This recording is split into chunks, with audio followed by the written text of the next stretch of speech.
So a conversation that we have been excited to have and looking forward to having, just because it's a topic that has come up multiple times, especially within regards to Christian education, is the special education format. What that looks like in schools, it's a challenge. There's some unique challenges presented within different Christian schools. And so today we have with us Karla Phillips-Krivickas, and she is with an organization. She founded an organization called Inclusive Strategies.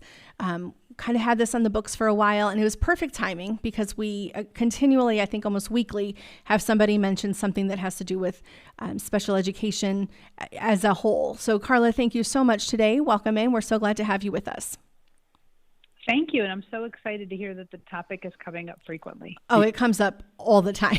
Yeah, it really, since we started discussing, Karla, making the leap to Christian education for our kids, we have routinely heard, listen, we'd love to leave the public school, but only the public school provides the resources, the specific teachers, the specific curriculum, the specific facility.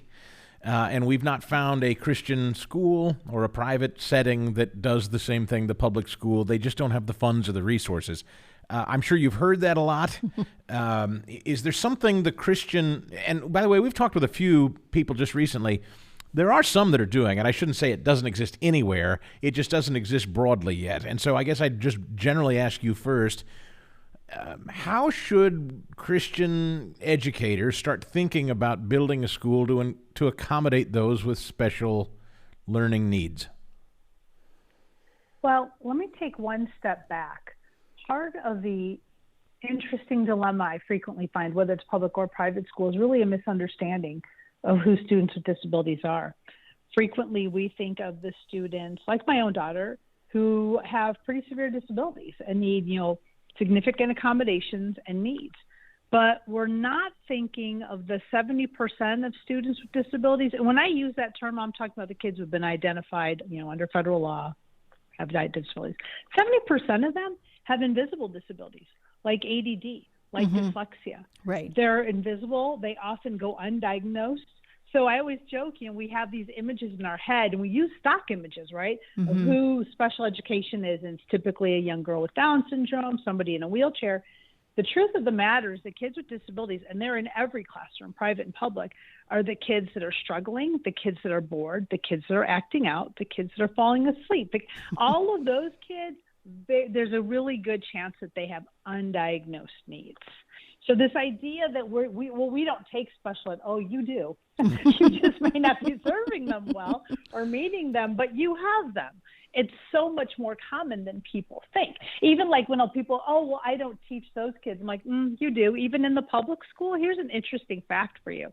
In public school, and this is a national statistic, 67% of students with disabilities spend the majority of their day in regular classrooms. Wow. Okay. That's a stunning number. Exactly, right? But it is, but it's the same pretty much nationally. I mean, that's the national statistic, but every state's about the same because we all have images, unfortunately, sometimes even from when we were in school and I hate to use these terms, it hurts my tummy, but those kids in those classrooms down the hall. Mm-hmm. Yeah.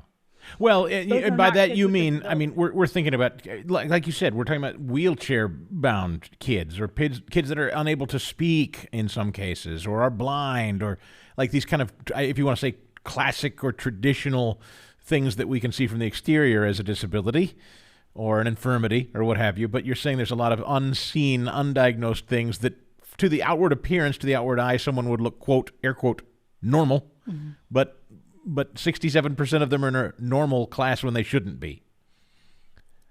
No, they should be. They should be there. Oh, they should be there. Irrefutable research. There is one thing that's really clear. Decades of research says that the best way to improve academic outcomes for students with disabilities is that they're in general classrooms with typically developing peers. There's not an ounce of research that proves that they do better in those special classes. Well, now this kind of blows my mind, and I didn't know where this conversation was going to go. So let me just dive right in here. you can see how this really kind of sets a different table, right, for the conversation. Well, it does, and it also makes it's a more optimistic conversation, actually, because what you're saying, what I think I hear you saying is Christian educators who are trying to start a new school don't have to look at this as, well, we need our own facility and our own room separate and apart from the other kids. No.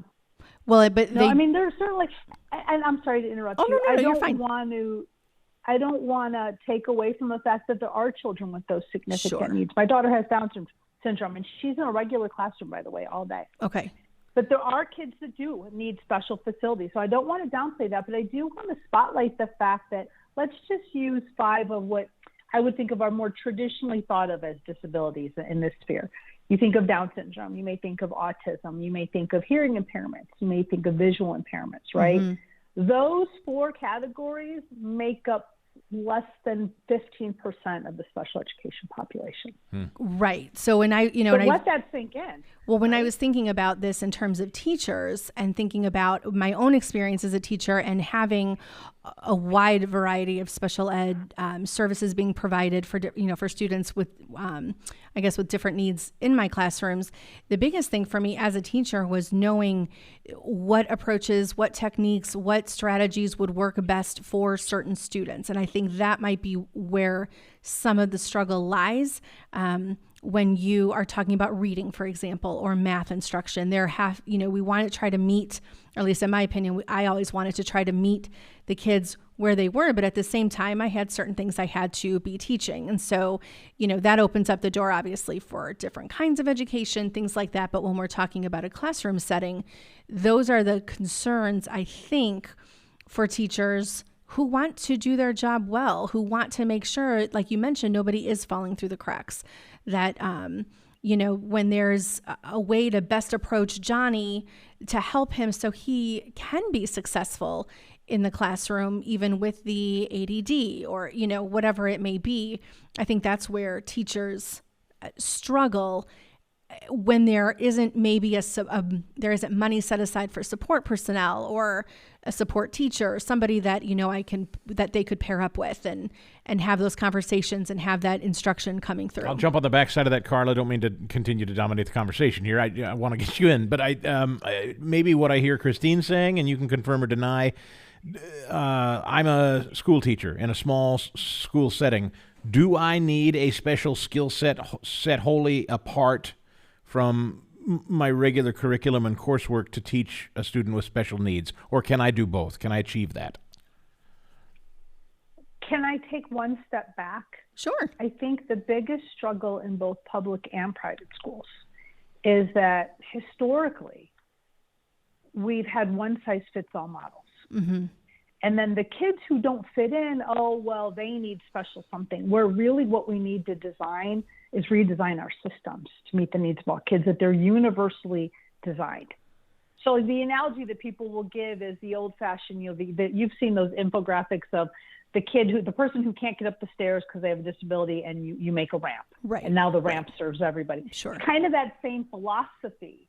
But bear in mind that everything I say is reflecting a huge, diverse set of disabilities. Right. Again, everything from ADD so I'm speaking generally to Sure. the extent that I can. Right. Knowledge. But the biggest problem facing special education is general education. I was with a woman yesterday. I'm not an educator by practice. I'm a policy person. Okay. I'm down at the Capitol. I'm at the state board. I'm writing rules and regulations. So I want to be really clear with that. Sure. But I confer frequently with everybody from advocates, attorneys, teachers, special ed directors, people that I know and trust out in the field. I was with a dyslexia expert who contracts with families all day long. And she confirmed what every great teacher's always told me. The strategies that will work for kids that are struggling will work for all kids. Which is awesome to hear. That's reassuring. Yeah, so it's different, like, okay, this is how I teach. Now I got to figure out how to work for those kids. Now we got to do one thing that works. And reading is the picture perfect example. Right. She was telling me of certain programs that, are really popular in the disability community that are evidence-based. Mm-hmm. And so I asked her point blank. I said, all of these few programs that she listed, and I've heard them before from other parents and advocates. I said, would these work for all kids? Absolutely. So you think about the difference rather than saying, okay, here is the adopted reading curriculum we have. Here's the square hole. How are we going to make the circle fit? Thinking about how do we make everything a circle? And I'm not discounting the fact that there are always going to be some kids who do need specialized instruction. Even that term service is interesting. We use, and I use that term services all the time. Not every kid who has a disability needs services. Services meaning therapies. What special education is supposed to be is specially designed instruction, right?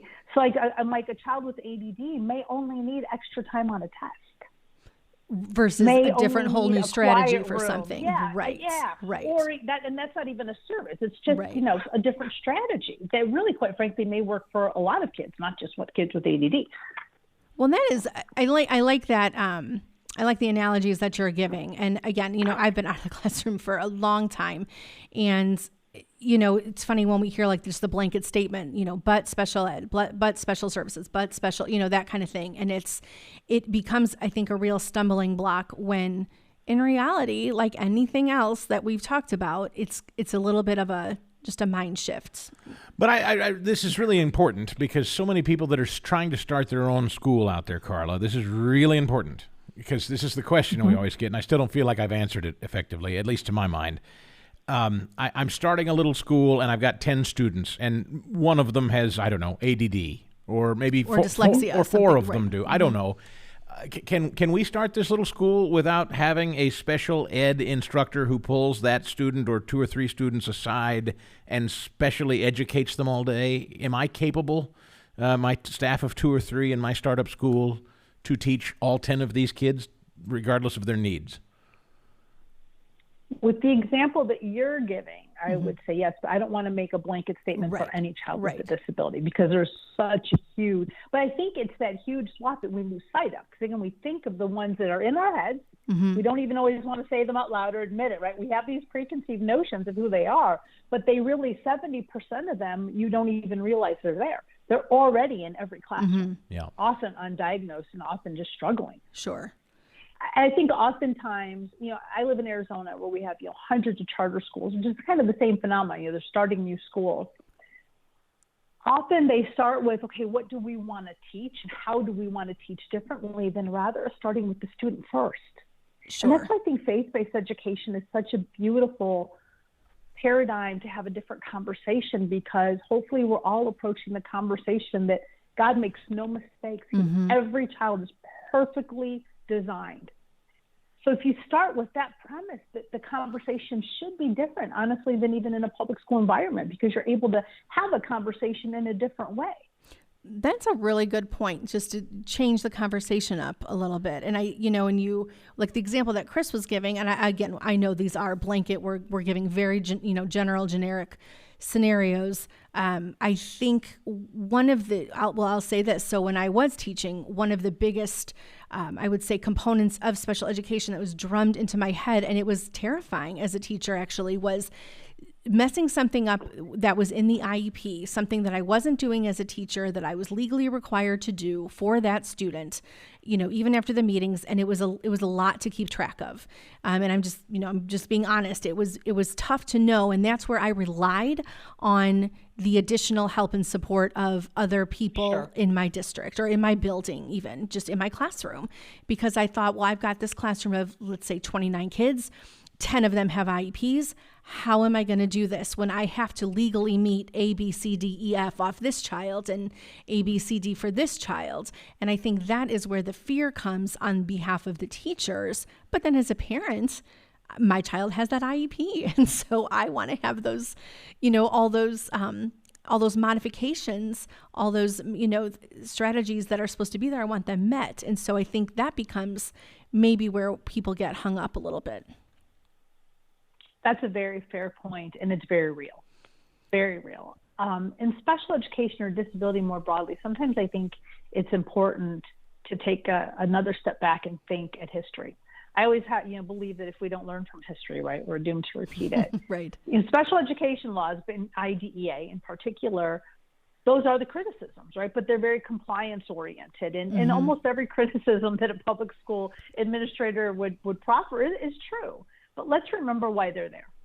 They are there because 50 years ago, my daughter was not allowed to go to school. Right, right. They were there because our students needed legal protection and legal access. Things have changed. Unfortunately, the law has not, and it's going to be difficult to envision anywhere soon that it will be. But again, when you're thinking about a faith-based school and you're starting from scratch, you have the ability to not come at it from a compliance perspective, but say, okay, this is how God has created this child. How can we best meet their needs? Karla, That's a different conversation. Could we use your daughter, if I may? I don't mean to be personal, but just because you have experience with this, just let's imagine for a moment. How old is your daughter? She's 16. 16. Okay. When she was a bit younger, could you take your daughter at 8 or 9 and place her in a smaller classroom setting with a dozen other kids who don't have her condition, and would you say then that she could learn alongside them and be taught just the same? Is that your position? She did. She did. She did. Okay. She's been in general education classrooms her whole life. She gets pulled out for some services because she does need speech therapy. Sure. She needed occupational therapy. Right. This year will be a little bit different because high school is different. Right. I mean, now we're talking about chemistry, algebra 2. So, but those are different public school concepts. And that's why I want to talk to you. Private schools have the opportunity and the blessing to think about this differently. That's really true. Yes. But to this point, she has been. Has it always been easy? Absolutely not. But she was in a public school, by the way, who believed in inclusion. And I can also tell you that she wouldn't be where she is now had she not spent her whole life surrounded by typically developing peers. Was that then your motivation for starting your business? Is that how you got into it, or were you already down the road of special education before looking at experiences with your daughter and education yourself? That's a great question. Yes, because like I said, I'm not a practitioner. I'm not a teacher. Mm-hmm. I often joke you can barely help my own kids, right? That's just not my strength. My 22 years of experience, professional experience, has been in state government. I was the education policy advisor to the Arizona Speaker. I was the education policy advisor to our governor. I was a special assistant to our state superintendent of public instruction. I'm on the state board now, and I don't list all of that to boast because I've been blessed. I tell you all that to tell you I actually come at the viewpoint from a very different perspective. I'm the kind of weird person who thinks about statutes and regulations and making sure that how do we make sure that we're including, like let's say we have a dual enrollment initiative, which we did last year. How do we make sure students with disabilities have access to dual enrollment? If we have a reading initiative, which we're working on right now, how do we make sure that so that's the framework I come at it because that's the skill set I have and the experiences I've had. But it is based on the premise that they should be included. And again, from a private school perspective, they're part of the body of Christ, and they have gifts to offer. Amen. And absolutely. Your state, Karla, is the first one in the union. I mean, Governor Ducey introduced universal school choice. It was the model. I mean, it was the very first one in the country. How has that done in Arizona as you guys implement it? And specific to what we're talking about here today, are schools embracing what you're talking about as they grow and develop and build and plant their own schools? Thank you for that question. I'd like to also point out, because I'm a little proud of that, I was in Governor Brewer's office when we signed the original ESA law. That gives me goosebumps. Amen. We love Governor Brewer. So I was there for that. And now, of course, I'm on the state board watching the administration of it. Mm-hmm. And, as I remind people, we have to show a lot of grace. We are trying to administer a program that has never been done before in our country. Right. And it's going to be rocky. It just is. It's government. It's going to be rocky. Which is actually a great, I'm not want to divert from what Chris was just saying with you, answering, to that, but that really is the overarching theme for all of this, right? As a new school starting, show grace. As a parent is coming in new from something, show grace. I just think that is, we have to, with regards to education and kids specifically. I didn't mean to cut you off, but that just kind of hit me that's fair. We get mad at government because it doesn't move fast enough, or it's not working exactly right, or we get mad at our school administrators, it's not happening as we want. But to show that grace is key. I want to tell you guys a little bit about a nonprofit I'm in the process of starting right now, and it's called the Arizona Inclusion Network. And this really ties into what you're asking me even more than my job or my company. I've been involved in the school choice conversation for 20 years now. I have 2 children with disabilities. I have a son with ADD too. And now in Arizona, I feel like I have to be part of the solution. So we have started a nonprofit, and we are raising money to provide free professional development to faith-based educators in schools that are ready and willing to take more kids with disabilities. Wow. That's amazing. Or and quite frankly, also to help them with the ones they already have, because every school will tell you they already have some. Right. They're just not the ones you're thinking about, but they're there. And so we're really excited, and we think this is an interesting model for our country to consider, right? Amen. Because here's the thing, I'll tell you guys, there's been a significant market change. 16 years ago, when my daughter was born, I got a lot of doors shut, public and private, quite frankly. What was interesting to me, and again, ESAs is the culmination of 25 years in Arizona of open enrollment, charter schools, tuition tax credits. We've been pushing the school choice envelope for a long time. When I was looking for a school for her for high school, I noticed a marked change in the faith-based community. I was visiting schools, and the answer I got was different. It wasn't, no, we can't. It was, we love to, we want to, but we don't know how. And I will tell, I'm getting misty-eyed now. I went home and cried for a while because I still am trying to find a place for her. I mean, she's got a great school, but that has been tugging on my heart, because that's a significant change in the market, and hopefully in what the Holy Spirit's doing, right? Right. And so now I want to be part of that solution. We had our first convening last year. We're having our second one in October, and we're going to try to start fundraising as well. Holy but cow. We've got to help schools, because they don't know how. No. They don't know how.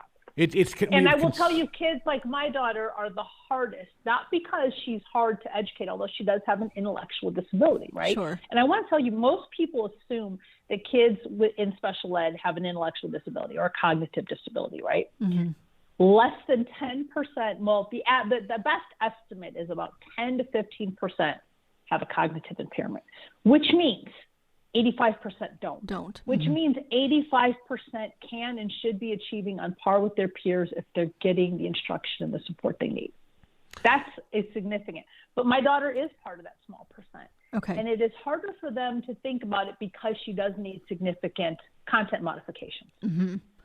Again, that's rare. That's not all of special ed. Sure. But anyway, I'm sorry to interrupt you. No. I think first of all, that is mind blowing. I knew as we connected with you that it was through Herzog. I knew, you were referred to me as someone that definitely wanted to be talking about this, and I love it, but I did not know that was the direction you were going. And so I just think that is such a blessing as people, as teachers, educators, parents across the country are saying we need to change, not just because maybe of CRT or DEI, but we need to make changes because we do want to make sure that all our children are treated as holy individuals capable of reaching, like you said, their God-given potential. I think that's phenomenal what you're starting up. I just think that it blows my mind, actually. So, Karla, what would you say then? Somebody comes to the front door of a Christian school today, or let's put you now, knowing what you know in 2023, in front of a school, and some parents walk in and they say, I have a student with Down syndrome, and I'd like to enroll him or her, and the school says, gosh, we'd love to, but we don't know how. What does Karla, knowing what she knows now, today say in response to that? Well, unfortunately, that is happening. All of what I'm telling you, we're like literally in less than 1 year of the idea. But what I'm trying to tell you is that I'm at a place in my school choice journey as a policy maker or influencer, whatever verb you want to use, or an advocate, trying to build capacity now. We have, in other words, in Arizona, everybody's got it. Everybody has that choice. We need to build capacity in schools in the market, because we've got what you see the numbers, probably over 60, I think 5,000 kids now with an ESA, the last quarterly report. 9,500 of those kids have a disability, and half of those kids have autism. Okay. Wow. That's a significant number. Right. It tells you a lot about frustration in the public. It tells you a lot of things that we still need to start uncovering. This is all new data that literally just came out a few months ago. But again, I'm just sharing with you where I'm at personally in the journey. I've advocated for so long, and I will be an advocate for all schools, private, public, micro, whatever, because I want to fight for kids. I want to make sure that every child with a disability has the opportunity to attain their God-given potential. Are there, regardless of what environment they do it in? If you had to, and I know, maybe we're trying to pin you down in a way that isn't applicable, but given, the conversation, what are some things, what are some strategies, what are some, options, resources, what are some, that teachers have, and I guess we're obviously looking at it in terms of Christian education, smaller private schools, startup schools, things like that. What are one or two, some basic things that administrators or the teachers could do to help, concrete examples of what they could do to better serve all the students in their class with regards to what we're talking about today, if that's something that you could answer? I will give it a shot. I will tell you, first of all, that the reason we are calling it the Arizona Inclusion Network is because our vision is that we create a network of resources, of educators that they can pull from. There are lots of schools that are doing this and doing it well with a variety of disabilities. We want them to start connecting. We want them to start connecting with the resources, because the resources are growing by the day because of what's happening in Arizona and other states. So we want to start creating that ecosystem for the private school. But I would tell you, I think that the biggest piece of advice I would give any school, private or public, when that parent or parents or mom comes to your door, give them an open welcome. It's hard for me to even talk about this sometimes without getting emotional. Let me just tell you what happened when I got to my daughter's charter school in kindergarten, and they'd been referred. The principal got down on her hands and knees and got in front of my daughter, and she said, "Hi, Vanessa. I'm so excited to have you come here to school with us." And when my husband and I looked at each other, and we always joke, she had us at hello. And was the journey perfect? No, no. But we knew that she was loved and wanted from day one. So we were going to show grace. We were going to bring any resource we could to the table because she was loved and wanted. But when parents go to schools, again, it doesn't matter if it's public or private, and they go, "Well, I don't know." You just know right then they don't want. That first interaction lays the foundation. So if you can get to that point with and I had this with a couple of private schools, we would love to. We want to do this. We don't know how. Then you ask the mom, how, when I say mom, sorry. But sure, or dad, right? how can you help us? What resources can you guys bring? Could you have other schools? Then it's a joint activity. And we can also start being creative. I will share with you one of the kind of innovative ideas I'm exploring with a couple other families is, especially with ESAs here in Arizona, is for private schools historically and public, quite frankly, we've seen it as a all or nothing. You're either admitted, fully enrolled, or you're not. There are options in between. So I'm posing to a couple schools, what if I had private tutoring at home with some therapies and do math science, but she could go to your school and just do extracurriculars and electives. She wants to cheerlead. She wants to be in dance class. And they don't have to worry about the curriculum of Algebra 2, right, for her. Right. But we have to start thinking out of the box rather than saying we love to, how can we make this work? Rather than I mean, literally, if you could see my face, you'd laugh because every mom has seen this.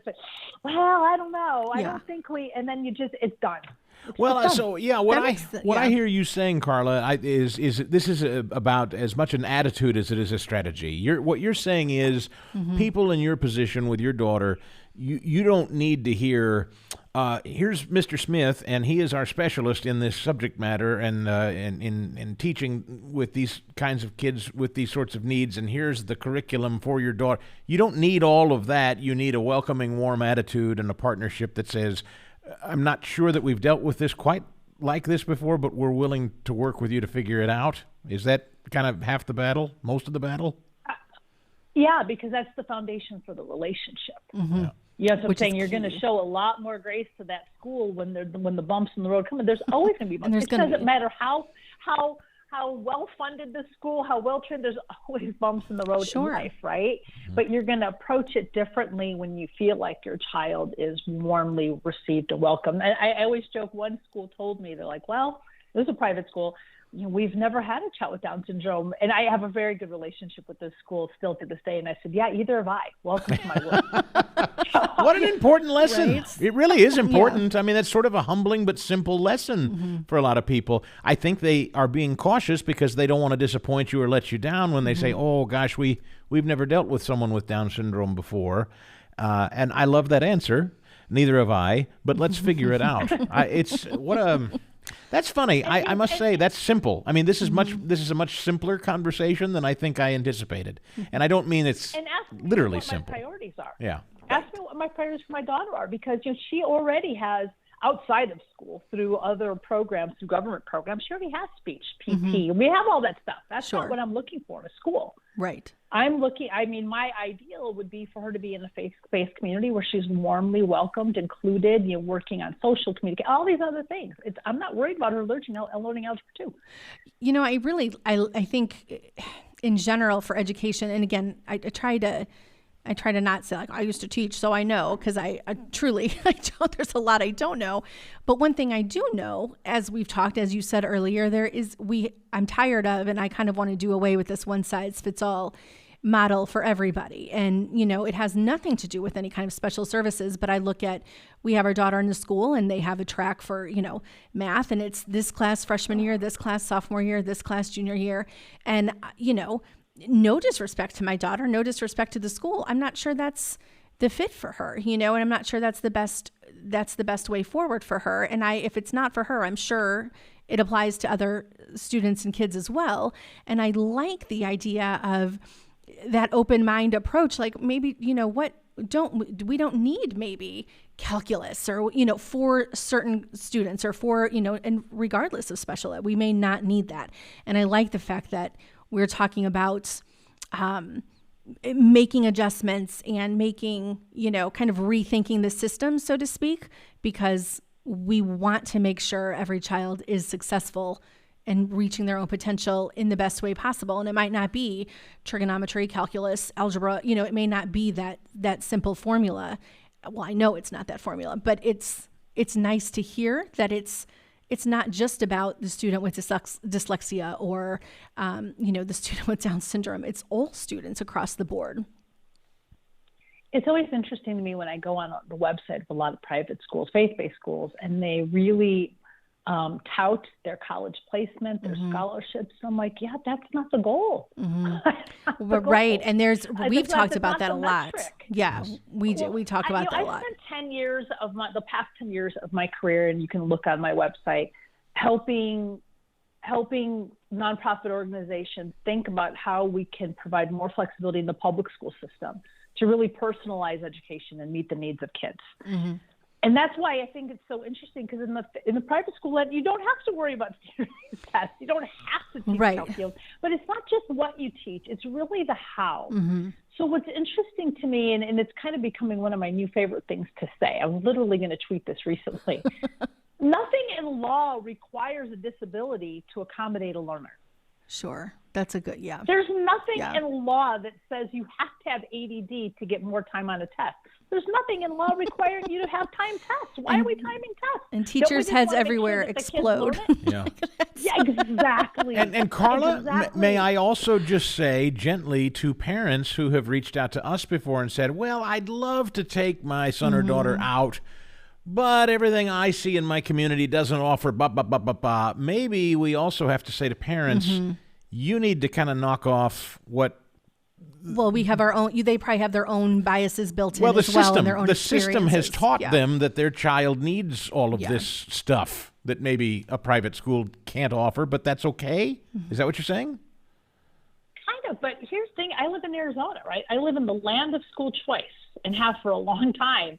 And me and a lot of my mom friends talk about this. And this is a joke. I mean, I'm just real clear. It's a joke. The downside of choice is you have to make a choice. You have to choose, right? You have to choose. So, I mean, Right. if I'm, my brother who lives in a different state with no school choice, the only choice he has is a really expensive private school. But I mean, his kids, you're zoned. That's the school you go to. Mm-hmm. So in Arizona, you do have choices, but it means that you have to prioritize. Right. Because like anything in life, whether it's a grocery store or a school, you're not going to find one place that has everything you want and need. Right. So there's a certain amount of priority. Do you want smaller schools? So Mm-hmm. for instance, I'll tell you, my priority the past 7 years hasn't been small class size. It was a small school. Mm-hmm. The reason she was able to handle school on her own without, being in was because it was only like 400 or 500 kids.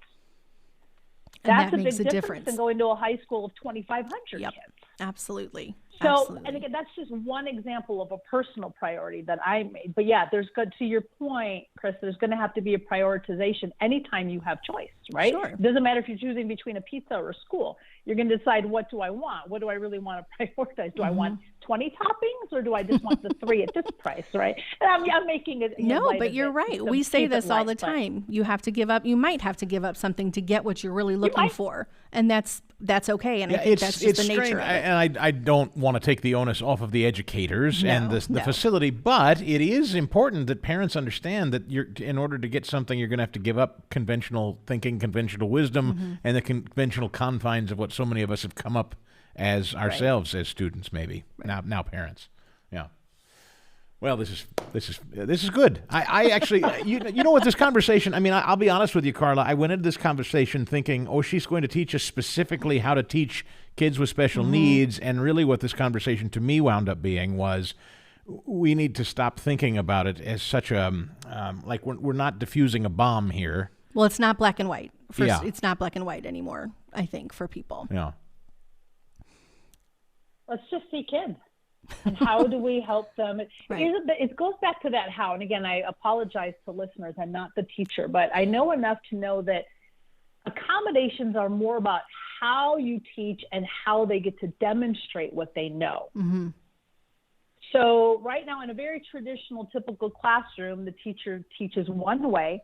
The kids have to take tests. I'm dramatically oversimplifying, so I apologize again to any educators who are listening. But there's ways that you can, you don't have to meet the needs of 30. That's the other myth, Chris, is like, well, then I have to do 20 different lesson plans? No, right. You come up with recently, a really great educator that I trust told me, no, all you may need to do is come up with like a menu of options for kids. And I'm like, oh, that's brilliant. Mm-hmm. Like, for instance, I'll give you a really overly simplistic example. So my daughter's in 3rd grade, they're taking spelling tests. And this was not me. This was a great teacher. I found out later that because she was doing really good in spelling, which of course I was happy about, but I found out that's because they were pulling her aside for like 5 minutes, by the way. This wasn't like a 2-hour endeavor, and give her 5 words, and they gave her a choice of how she wanted to do it. She could read it, write it. They gave her plastic letters. They just gave her different ways. Mm-hmm. I guess one time they had even did like a word find, or like, here's 3 different words. Which one do you think is the one spelled right? Just giving her different ways to show what she knows, show what she knows. And that's sometimes as simple as it can be, is just thinking about how can we give flexibility to teachers and how they teach, and flexibility to kids and how they can show what they know. So you would not discourage someone who teach it, let's say Christine decided she wanted to start teaching language arts again in a private school, a small school. She's one of 3 or 4 staff on a brand new school. She should not be intimidated by a middle school child with Down syndrome. Or dyslexia, like you said, the myriad of... And by intimidated, I mean meaning needing a special skill set to educate that child. And it depends on the training that teachers have. Sure. And thank you for distinguishing, a child between ADD and dyslexia, probably not. If she has been trained in the science of reading, that's a very big, important thing. Sure. She's been trained in the science of reading, she should be able to teach any student to read. Mm-hmm. But a child with Down syndrome, again, in the smaller percentage, she's a child that is going to need content modifications, and there is probably a specific skill set for that. Okay. But again, in the private school, you have so much more flexibility. You don't have to worry about compliance audits, state standards, the assessments. So there's more space and grace there by design. I see. So I think there should be less fear. And there's even a greater opportunity in the private school, which is why a lot of us like them, is to work with parents. to bring the parents in the classroom and say, okay, here's what we're doing. You work with her all the time. What do you think could help? That was going to be my other question. Right? Could you have homeschooled if you chose to? Could you have homeschooled your daughter? Oh gosh, no. You couldn't have done it. No. Yeah. That's just not my skill. That's just not my spiritual gift.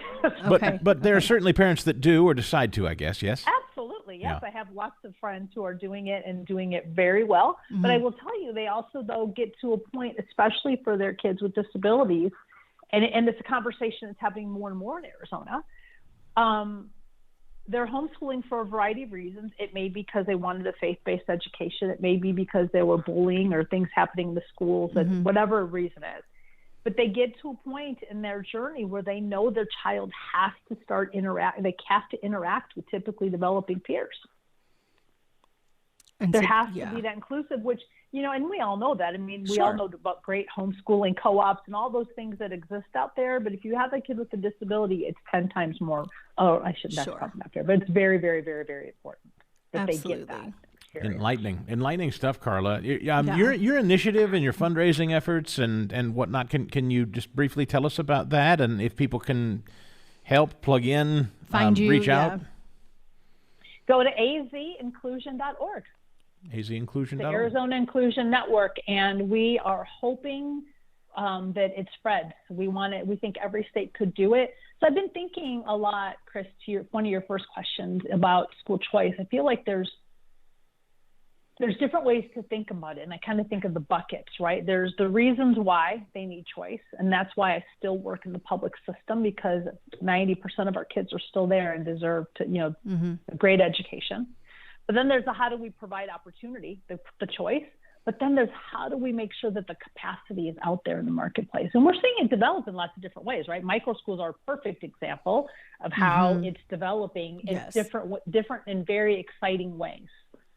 But I also want to figure out how we can develop as advocates, as you and I as advocates, how can we develop an ecosystem of resources? Let me end on a really great story. We have an amazing nonprofit here in Phoenix called the Foundation for Blind Children. And a private faith-based school I was talking to had reached out and said, we've got a student who's applied who is visually impaired, and so exactly what you hear all the time. We're nervous. We're not sure. I said, oh my gosh, I have a perfect place. They called, they got connected. But 2 or 3 months later, I had lunch with that friend. I said, oh, hey, did you ever connect? She goes, oh my gosh. She goes, I had no idea that many resources were out there. We've accepted the student and they're doing great. Wow. I want schools to have a place that they can call for whatever whatever the issue is. Oh my gosh, I didn't know those resources were out there. That's awesome. Perfect. I love it. Well, we'll put all of your information in our show notes and descriptions here on the podcast today. And Karla, this has been enlightening. I hope, I have a feeling we'll probably stay in touch and have more conversations as long as we continue to partner with the Herzog Foundation here. Excellent. I'd be happy to come back.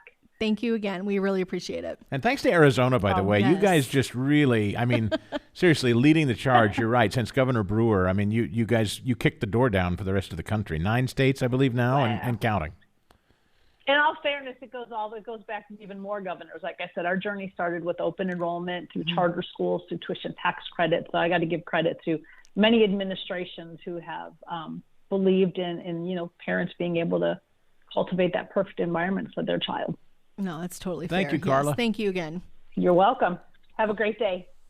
What a great conversation. Yeah, what did we learn there? Because I'm still processing it and rattling it around in my brain. Well, I don't think, if that was like a how-to blueprint, I don't think it was that. No. I'm still kind of processing what it was. No. So that's what I was thinking. I think there's a teacher component of things, and then there's kind of like a formulaic type, I don't want to say how to, because you're right, that's not it. I think this was more of like the umbrella overall piece, that it can be done, and we maybe need to tweak some things. Yes. Attitude shift. But if we're talking like specific teaching strategies, because what she said in there was really key. as a teacher, I could go back into a classroom and there's a lot that I can do. It's also been a long time. And do I remember every exact reading strategy that I was taught in order to teach other students? No. So there's like that avenue with specific teaching strategies, the science of how to teach math, how to teach reading, things like that. That's a little bit different. So I'm thinking about it in terms of, I can only personalize it. Sure. With our own daughter. So we've got our daughter in a school that's fairly well established compared to other maybe startup Christian schools. A few hundred kids. Surely amongst those few hundred kids, there are, as she just said, there are kids with ADD. Tons. Yeah. Right? Or, yes. I don't know. Do we know? There are. Oh, yeah, there are. I know there are. And like she also said, undiagnosed too. So don't forget, like that was the other piece of it, that they're already there, undiagnosed or diagnosed. Yeah. So let's say diagnosed. Let's just go with diagnosed for a minute. I'm not aware of it, but I mean, what is our school at present doing and dealing with? That I don't, up until this year, I do not know. I do know that going forward, they have hired somebody, I forget the exact title, but they have hired a woman to come in. She is actually, I think, leaving the public school system and coming over to our school. I think she's called like the director of special services or academic services, something like that. And I do think a lot of this is maybe going to be funneled through her in terms of her being able to assist teachers. Give insights, yes, direction. I think help, support, things like that. And maybe to what Karla was saying, maybe kind of break down some of those barriers that might exist in teachers' brains. Like, how do I do computers with this child, or that kind of thing, like, or teach computer, whatever it is, or family consumer science stuff, or, whatever the class may be. I think that may be her role, but I cannot speak authoritatively on that. Something more, if you want to say extreme, or not amongst those kind of, well, I don't want to quantify it, but let's use Karla's daughter with Downs. I don't know that there's any student, for instance, that has a Down syndrome situation in our school. I don't know. If a family walked up into our school right now and said, my daughter or son has Down syndrome, I'd like to enroll him or her here, I'm not knocking our school. I just don't know. I don't know what they'd say. I hope they would. Well, hopefully they would do what she said. But you heard how emotional she was. Sure, because it doesn't happen. It hadn't happened. Think of the number of people that are starting new schools who think to themselves, "Oh, I'm sorry, we're not going to be able to help you." Well, it's hard because realistically, we're all human, and we still have we still have that hierarchy in our head of I can do A, B, C, D, but if I add E and F, oh my gosh, how am I gonna manage that? I will say, generally, and again from my own experience, most teachers that I was around always had the capacity to say, sure, how are we going to make this work? How can I make this happen? And I would think that where our daughter is, schools that are starting up around us, knowing those people starting them, I think they all have that capacity as well. And they have that belief system, maybe even more so because like she said, we are all created in God's image. And so we do believe there is no mistake made with God. And so that child, whether it's Down syndrome or whether it's autism, whether it's dyslexia, they're made just as how they are supposed to be made. And I also believe that as they reach these schools with these teachers, that those teachers are designed for that job as well, that they're perfectly designed to be doing that as well. But sometimes I think it's a little easier said than done in the practicality of it. But in the overall piece of it, I definitely, she said some things in there that kind of had me thinking things through a little bit differently. You and I, we, have talked a lot about one of my best friends whose son had Down syndrome. And just in watching her and how she was the parent that was up at the school, helping to educate the teachers, coming alongside them, letting them do their job, but doing things like she wanted her child to be able to do the drop-off system. This isn't even before you even get into school. And she or her husband would be up at school in the summer before he started school, and they would repetitively go through pulling up to the doors, opening the door. He would get out, they'd close the doors, the practice of that. Those were different things that they had to do in order for him to be successful in knowing how that first day was going to look, how every morning was going to look, what he would do as he went into the classroom. But there were days that, and I think she'd be okay with me saying this, there were days that it was a rough morning and he was not able to go right to the classroom. And so then I think you do need some kind of personnel in place, somebody that can just say, hey, why don't you come with me? We're gonna walk around a little bit. We're gonna get some air. We're gonna take a breather before we head in there. Yep. If you have 2 to 3 teachers and they already have a full set of classroom, those are, I don't want to say they're obstacles, but they're challenges that do need to be met. There's things that do need to happen. And so as long as I think you have that willing spirit a little bit to at least say, what does this look like? How could we make this happen? We're willing to try, because maybe that means in a small school with 10 kids, maybe that means that my friend doesn't just leave and go to run her errands and go home. Maybe on those hard mornings, she's like, you know what, we're having a hard morning. I am also going to stay and help facilitate that. Right. You know, so it's just and I think it's just a little bit of a perspective shift and prayer. 100%. It's a new frontier. I mean, as she mentioned, they've been doing this for 20 years in Arizona, more or less, and they're still trying to figure it out. So there is no perfect place. There is no one answer, but we'd love to hear your thoughts on it. Always. This is an important subject. We're not going to ignore it. We're not going to run from it. We're going to continue to tackle it, even though we may not always have the most satisfactory answers. We're going to keep digging on it, and I'm glad we had the conversation today. Me too. If you're one that's figured this out, and we have heard of schools that are doing this very successfully, we'd love to hear from you. Continue to send us suggestions, right? People can reach out if they'd like. Absolutely. All the information is down below in the show notes, but you can email us, contact us through Instagram, Facebook, Twitter. We get those emails, we read them. We may answer that information here, that question. We may talk about it, do it online, that kind of thing. But we are reading and we are conversing about it. And that is what brought this to its fruition. So always reach out. So glad that you're here with us today. And we look forward to talking with you next week. Making the Leap is a podcast presentation courtesy of the Herzog Foundation. Please rate and comment on the show, as well as subscribe so you never miss an episode. And we'll see you next time on Making the Leap.